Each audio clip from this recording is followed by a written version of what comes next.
आज का पहला पाठ संत योहन का पहला पत्र, अध्याय 5, पद संख्या 14 से 21। हमें ईश्वर पर भरोसा है कि यदि हम उसकी इच्छानुसार उससे कुछ भी मांगते हैं तो वह हमारी सुनता है।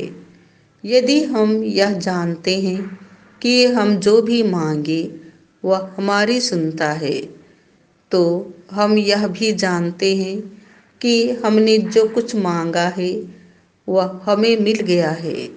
यदि कोई अपने भाई को ऐसा पाप करते देखता है जो प्राणघातक ना हो, तो वह उसके लिए प्रार्थना करे और ईश्वर उसका जीवन सुरक्षित रखेगा। यह उन लोगों पर लागू है जिनका पाप प्राणघातक नहीं है, क्योंकि एक पाप ऐसा भी होता है जो प्राणघातक है। उसके विषय में मैं नहीं कहता कि प्रार्थना करनी चाहिए। हर अधर्म पाप है, किंतु हर पाप प्राणघातक नहीं है। हम जानते हैं कि ईश्वर की संतान पाप नहीं करती। ईश्वर का पुत्र उसकी रक्षा करता है और वह दुष्ट के वश में नहीं आती। हम जानते हैं कि हम ईश्वर के हैं, जबकि समस्त संसार दुष्ट के वश में है। हम जानते हैं कि ईश्वर का पुत्र आया है और उसने हमें सच्चे ईश्वर को पहचानने का विवेक दिया है।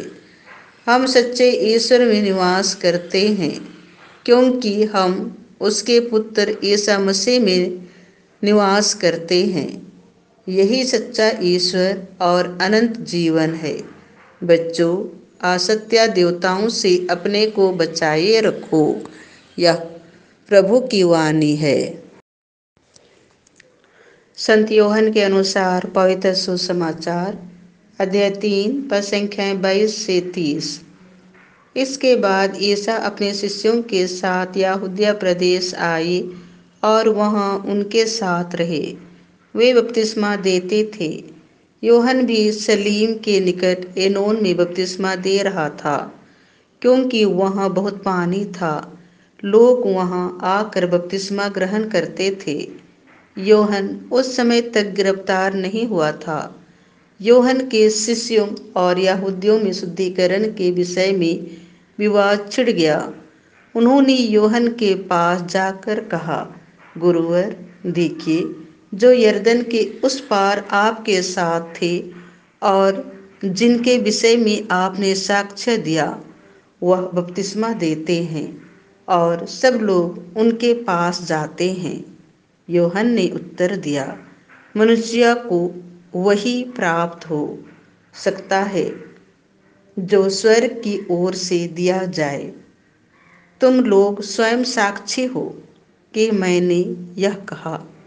मैं मसीह नहीं हूँ, मैं तो उनका अग्रदूत हूँ।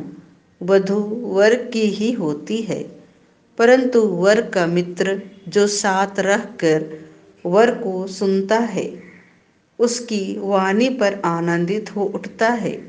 मेरा आनंद ऐसा ही है और अब वह परिपूर्ण है। यह उचित है कि वे बढ़ते जाएं और मैं घटता जाऊं। यह प्रभु का सुसमाचार है।